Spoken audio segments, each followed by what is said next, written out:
محترم سامعین، اللہ تعالی جل جلالہ کا لاکھ لاکھ احسان ہے کہ اللہ تعالی نے ہمیں جمعۃ المبارک کے لیے حاضر ہونے کی توفیق بخشی، اور خصوصاً آپ حضرات پر اللہ تعالیٰ کا زیادہ فضل کے وقت سے پہلے تشریف لائے، اس لیے کہ جو جتنا پہلے آتا ہے اجر و ثواب بھی اتنا ہی زیادہ پاتا ہے۔ آپ حضرات جانتے ہیں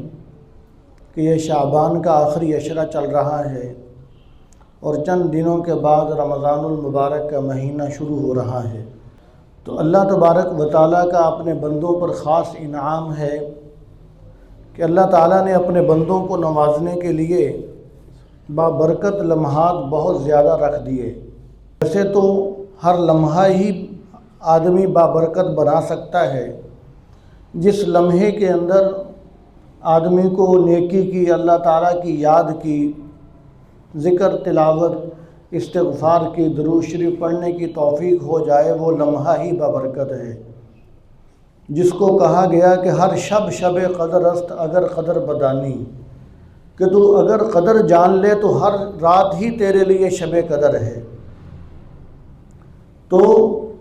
ویسے تو سارے لمحات ہی بابرکت ہیں، لیکن کچھ لمحات اللہ تعالیٰ نے ایسے رکھے ہیں اپنے بندوں کے لیے کہ وہ لمحات بہت ہی زیادہ باعث برکت ہیں۔ ان لمحات کے اندر اللہ تعالیٰ کی رحمت اپنے بندوں پر جھوم جھوم کر برستی ہے، اور ان میں سے یہ سب سے جو نمایاں مہینہ ہمیں نظر آتا ہے وہ رمضان المبارک کا مہینہ ہے۔ اسی لیے نبی علیہ الصلاۃ والسلام نے ارشاد فرمایا تھا کہ رجب فرمایا کہ یہ اللہ تعالیٰ کا مہینہ ہے، فرمایا شعبان میرا مہینہ ہے، پھر فرمایا کہ رمضان میری گناہ گار امت کا مہینہ ہے، یعنی میری گناہ گار امت رمضان کے مہینے کے اندر بہت زیادہ فائدہ اٹھاتی ہے۔ تو اس لیے آپ صلی اللہ علیہ وسلم نے فرمایا کہ رمضان میری گناہ گار امت کا مہینہ ہے۔ تو ایسا بابرکت مہینہ ہم پر آ رہا ہے، تو شیخ عبدالقادر جیلانی رحمۃ اللہ علیہ فرماتے ہیں کہ تم رمضان کے حروف کو دیکھو کہ رمضان کے جو حروف ہیں اس کی راء بتاتی ہے کہ یہ رحمت کا مہینہ ہے، اس کی میم بتاتی ہے کہ یہ مغفرت کا مہینہ ہے، اس کی ضاد بتاتی ہے کہ یہ جنت کی ضمانت کا مہینہ ہے، اور اس کی الف بتاتی ہے یہ انس، الفت، محبت اور پیار کا مہینہ ہے، اور اس کی نون بتلاتی ہے کہ یہ نورانیت کا مہینہ ہے۔ تو اگر اس کے معنی کو دیکھا جائے تو رمضان کا جو لفظی ترجمہ ہے عربی لغت کے اندر، اس کا لفظی ترجمہ ہے جلا دینا، جلا کر ختم کر دینا، اور اس کا لفظی ترجمہ جلانا ہے۔ تو اس کا جب لفظی ترجمہ جلانا ہے تو پھر اس مہینے کا نام رمضان اس لیے رکھا گیا کہ اس مہینے کے اندر اللہ تبارک و تعالیٰ اپنے گناہ گار بندوں کے، جو بندے اللہ تعالیٰ کی طرف متوجہ ہوتے ہیں، معافی مانگتے ہیں، گناہوں پر توبہ اور استغفار کرتے ہیں، تو اللہ تبارک و تعالیٰ ان کے گناہوں کو جلا کر ختم کر دیتے ہیں۔ اور اس مہینے کا نام رمضان اس لیے رکھا گیا کہ اللہ تبارک و تعالیٰ شیطان کو قید کر کے جہنم کے اندر پھینک دیتے ہیں۔ وہ بدبخت اور ملعون اس مہینے کے اندر جہنم میں تڑپتا رہتا ہے، وہ جلتا رہتا ہے، اس لیے اس مہینے کا نام رمضان رکھا گیا۔ تو یہ رمضان کا مہینے کو ہمیں سمجھنا چاہیے کہ یہ مہینہ شیطان کو جلا رہا ہے، شیطان کو تڑپا رہا ہے، اور یہ مہینہ گناہ گار بندوں کے گناہوں کو جلا کر ختم کر رہا ہے۔ تو اس لیے آنے والا جو رمضان کا مہینہ ہے،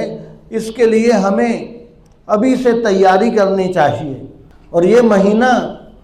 اس کا اللہ تعالیٰ نے قرآن پاک کے اندر تذکرہ فرمایا کہ اے ایمان والو کتب علیکم الصیام، فرمائے کہ تم پر روزے فرض کر دیے گئے۔ یہ بھی اللہ تبارک و تعالیٰ کا اہل ایمان پر احسان ہے، اس کا فضل ہے کہ اس نے روزوں کو فرض قرار دے دیا، اس لیے کہ روزوں کا اجر و ثواب ہی اتنا زیادہ ہے، اس لیے فرض قرار دیے کہ میرے بندے فرض سمجھ کر اور ضروری سمجھ کر روزے رکھیں گے تو یہ روزے ان کی بخشش کا ذریعہ بن جائیں گے۔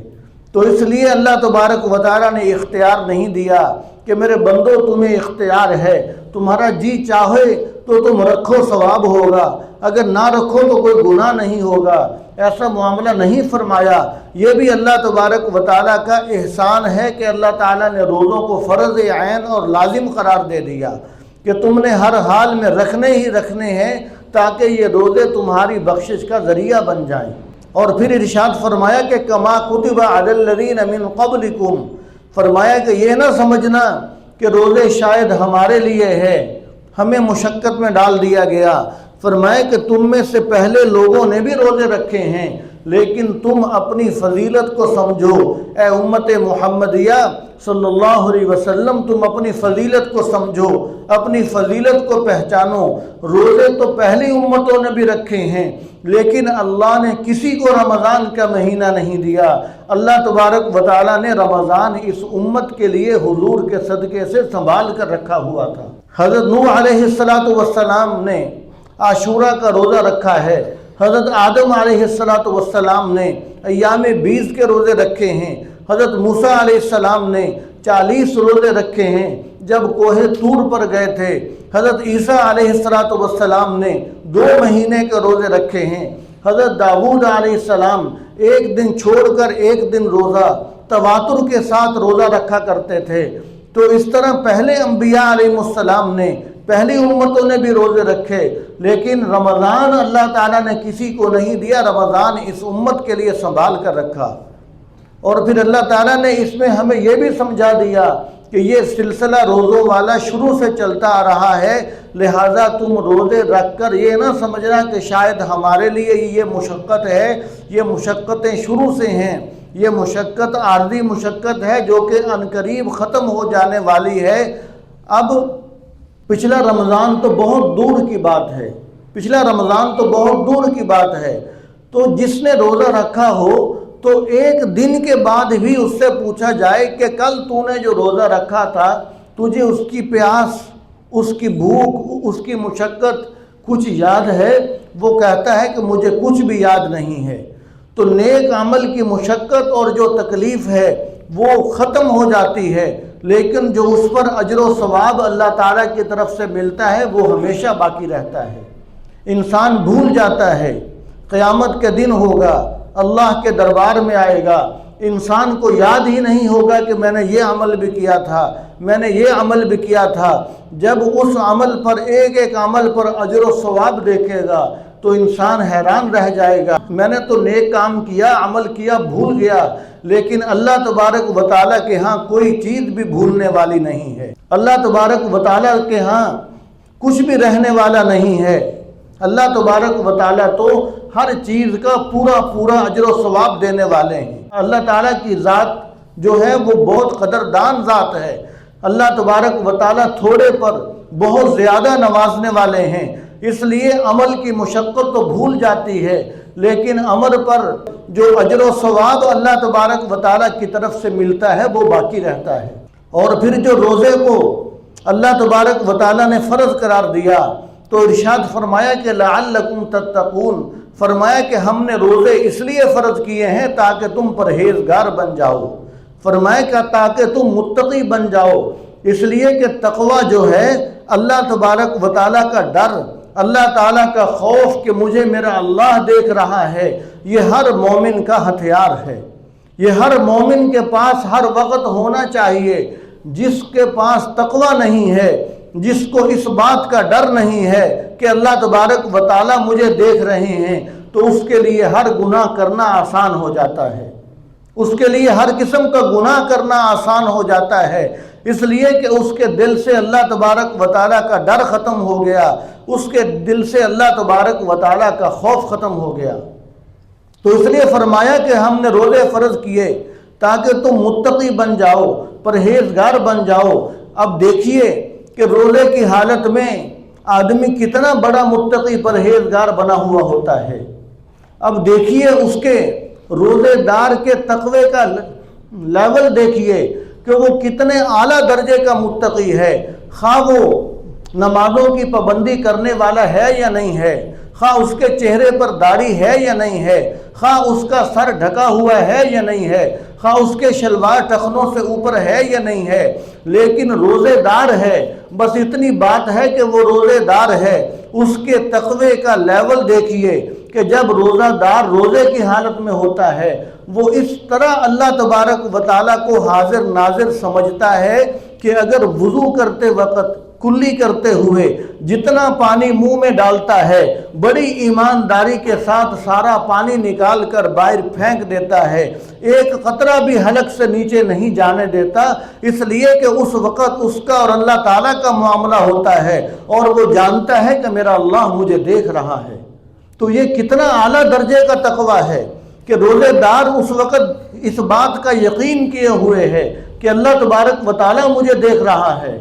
اب گھر کے اندر اکیلا ہے، تنہا ہے، اس کے پاس کوئی دوسرا آدمی موجود نہیں ہے، گھر کے اندر پھل فروٹ بھی ہیں، اعلیٰ مشروبات بھی ہیں، ہر قسم کی پسندیدہ چیزیں موجود ہیں، گھر کے اندر کوئی دوسرا موجود نہیں ہے، لیکن وہ کسی چیز کو ہاتھ نہیں لگاتا کھانے پینے کے لیے، اس لیے کہ وہ جانتا ہے کہ میرا روزہ ہے، اللہ تبارک و تعالیٰ دیکھ رہے ہیں، اگر میں نے کچھ کھا پی لیا تو میرا روزہ خراب ہو جائے گا، اللہ تبارک و تعالیٰ کے ہاں پھر میرا روزہ نہیں رہے گا۔ تو اللہ تبارک و تعالیٰ آنے والا جو مہینہ رمضان ہے اس کے اندر ہماری مشق کروانا چاہتے ہیں کہ دیکھو تم اس بات پر مشق کرو پورے مہینے کے اندر کہ اللہ تبارک و تعالیٰ تمہیں دیکھ رہے ہیں۔ جب تم یہ پورا مہینہ صبح سے لے کر شام تک جب تم بار بار روزانہ کی بنیاد پر یہ مشق کرتے رہو گے تو پھر تمہارا ایمان پختہ ہو جانا چاہیے کہ ہر کام کے اندر تمہیں یہ یقین کر لینا چاہیے کہ اللہ تبارک و تعالیٰ کی ذات مجھے دیکھ رہی ہے۔ جس طرح حضرت عمر رضی اللہ تعالیٰ عنہ کے بارے میں آتا ہے کہ وہ رات کو گشت فرما رہے ہیں، مشہور واقعہ ہے، چھوٹے چھوٹے بچوں نے بھی یہ واقعہ سنا ہوا ہوگا، لیکن مسئلہ اصل بات یہ ہے کہ اس واقعے کی حقیقت ہمارے دل کے اندر نہیں اترتی کہ حضرت عمر رضی اللہ تعالیٰ عنہ گشت فرما رہے ہیں اور کیا دیکھا کہ ماں اپنی بیٹی سے کہہ رہی ہے کہ اے میری بیٹی دودھ کے اندر پانی ملا دو، اور بیٹی نے جواب دیا کہ نہیں، امیر المؤمنین حضرت عمر رضی اللہ تعالی عنہ نے اس سے منع کر رکھا ہے، امیر المؤمنین نے روکا ہے کہ یہ اللہ تبارک و تعالیٰ کے حکم کی خلاف ورزی ہے، نبی کریم صلی اللہ علیہ وسلم کی جو تعلیمات ہیں اس سے ہٹ کر یہ کام ہے، لہذا میں دودھ میں پانی نہیں ملا سکتی۔ ماں نے جواب دیا کہ امیر المؤمنین کون سا دیکھ رہے ہیں؟ تو بیٹی نے کہا کہ اگر امیر المؤمنین نہیں دیکھ رہے تو اللہ تبارک و تعالیٰ تو دیکھ رہے ہیں۔ تو حضرت عمر رضی اللہ تعالی عنہ نے جب یہ ماں اور بیٹی کا مکالمہ سنا تو صبح ہوئی تو حضرت عمر رضی اللہ تعالی عنہ نے اپنے بیٹے کے نکاح کے لیے اس بیٹی کے ہاں نکاح کا پیغام بھیج دیا، فرمایا کہ اتنی ایماندار بیٹی ہے کہ اس کے دل میں اللہ تبارک و تعالیٰ کا خوف اتنا زیادہ ہے، تقوی اتنا زیادہ ہے اور پرہیزگاری اتنی زیادہ ہے جو یہ اتنا خوبصورت جواب دے رہی ہے، امیر المؤمنین نہیں دیکھ رہے تو اللہ تبارک و تعالیٰ تو دیکھ رہے ہیں۔ تو فرمایا کہ اتنی اچھی نیک سیرت خاتون نکاح کا پیغام بھجوا دیا۔ تو پھر جب حضرت عمر رضی اللہ تعالی عنہ کے بیٹے کے ساتھ اس خاتون کا نکاح ہوا، چونکہ خاتون وہ نیک سیرت تھی، تو جب مائیں نیک سیرت ہوا کرتی ہیں تو پھر اولاد بھی اللہ تبارک و تعالیٰ کی ولی ہوا کرتی ہے، اولاد بھی اللہ تبارک و تعالیٰ کی ولی ہوا کرتی ہے۔ تو اس لیے جب وہ ماں نیک خاتون تھی، وہ ماں نیک سیرت تھی، تو پھر کیا ہوا، اسی لڑکی کی اولاد میں سے حضرت عمر بن عبدالعزیز رحمۃ اللہ علیہ پیدا ہوئے، جن کو غالباً 5واں خلیفہ یا ان کا خاص لقب ہے، تو اللہ تبارک و تعالیٰ نے ان سے دین کا بہت بڑا کام لیا۔ تو اس لیے ہمیں چاہیے کہ جو رمضان کا مہینہ آ رہا ہے تو یہ رمضان کا مہینہ یہ ہمیں یہ سکھلانے کے لیے آ رہا ہے کہ دیکھو تم تقوی اختیار کرو، دیکھو تم پرہیزگاری کو اختیار کرو اور تم یہ بات ذہن کے اندر بٹھا لو، ہر وقت اس بات کا تمہیں استحضار ہونا چاہیے کہ اللہ تبارک و تعالیٰ مجھے دیکھ رہا ہے۔ پھر دوسری بات یہ کہ رمضان کا مہینہ شروع ہونے سے پہلے ہمیں چاہیے کہ ہم رمضان کے لیے کچھ نہ کچھ تیاری کریں۔ اس میں سے ایک تیاری تو وہی ہے کہ جو پہلے کئی مرتبہ عرض کی کہ آپ صلی اللہ علیہ وسلم رجب اور شعبان کے اندر دعا مانگا کرتے تھے کہ اللہم بارک لنا فی رجب و شعبان وبلغنا رمضان، کہ یا اللہ ہمارے لیے رجب اور شعبان میں برکتیں عطا فرما اور ہمیں رمضان تک پہنچا۔ یعنی آپ صلی اللہ علیہ وسلم زندگی کی بھیک مانگتے کہ یا اللہ مجھے اتنی زندگی نصیب فرما کہ رجب اور شعبان آ چکا ہے، مجھے اتنی زندگی ضرور دینا کہ اس سال یہ جو رمضان کا مہینہ آ رہا ہے یہ بھی مجھے اپنی زندگی کے اندر نصیب ہو جائے۔ تو آپ صلی اللہ علیہ وسلم دعا مانگتے تھے۔ ایک تو ہمیں دعا مانگنی چاہیے کہ یا اللہ ہمیں اتنی زندگی عطا فرما کہ یہ جو رمضان آنے والا ہے یہ بھی ہمیں نصیب ہو جائے، اس رمضان سے پہلے ہمیں اٹھانا نہ، تاکہ اس رمضان کی برکات بھی ہمیں نصیب ہو جائیں۔ اور پھر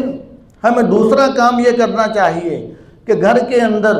ایسی خرافات جو خلاف شرع چیزیں ہوں ان چیزوں کو ہمیں دور کر دینا چاہیے، ہمیں گھر سے نکال دینا چاہیے۔ مثال کے طور پر لوگوں نے کمروں کے اندر جانداروں کی یا اپنے بزرگوں کی تصویریں لٹکا رکھی ہوتی ہیں، اور آپ صلی اللہ علیہ وسلم کا یہ پاک فرمان ہے کہ جس گھر کے اندر بھی تصویر ہوگی وہاں پر اللہ تعالیٰ کی رحمت کے فرشتے نہیں آتے۔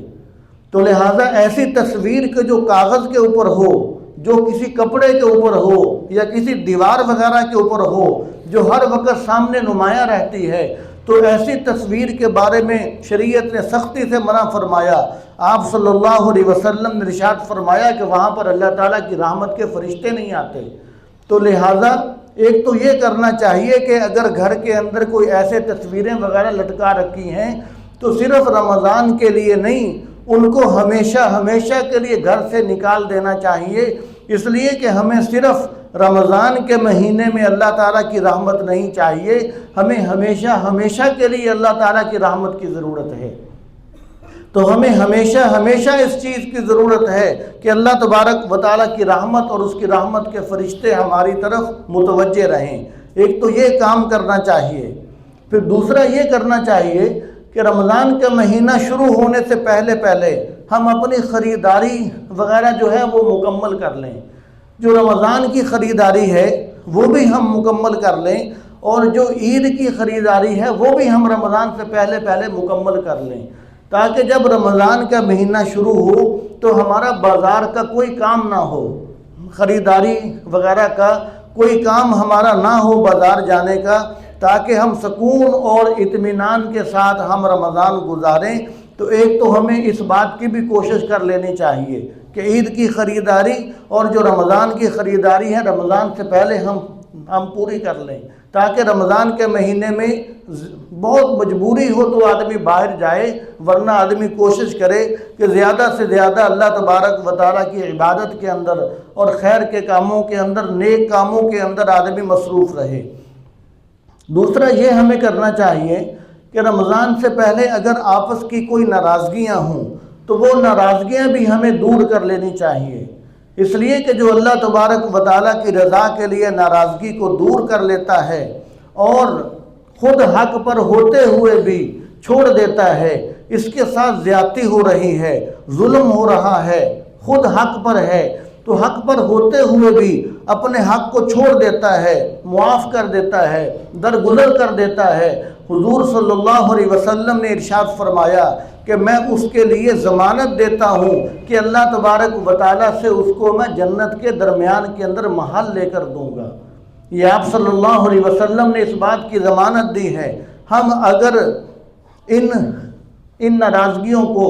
ان مخالفتوں کو ہم اگر سینے کے اندر لے کر رمضان گزارتے رہیں گے، ہم سینے میں لے کر قبر کے اندر اتر جائیں گے، تو یہ ناراضگیاں یہ ہمیں کچھ فائدہ نہیں دے گی۔ اگر ہم اپنے دل کو صاف شفاف کر کے قبر میں جائیں گے، رمضان گزاریں گے، تو ہمارے لیے فائدہ ہی فائدہ ہے۔ اور ہم عادت ڈالیں، جب ہماری عادت بن جائے گی ہر کسی کو معاف کرنے کی، تو اللہ تعالیٰ کی رحمت سے امید ہے کہ رمضان کے مہینے کے اندر جب ہم اللہ تعالیٰ کی طرف متوجہ ہوں گے، یا جب پھر قیامت کا دن آئے گا، تو اللہ تبارک و تعالیٰ فرمائیں گے کہ اے میرے بندے، تو مجھ سے بڑا معاف کرنے والا کہاں سے آ گیا؟ تو میری مخلوق کو بات بات پر معاف کرتا رہا، درگزر کرتا رہا، لہذا رحمان تو میں ہوں، آج میں تجھے معاف کرتا ہوں، تجھ سے درگزر والا معاملہ کرتا ہوں۔ تو ہمیں اس بات کی کوشش کرنی چاہیے کہ رمضان سے پہلے ہم ناراضگیاں بھی ختم کریں۔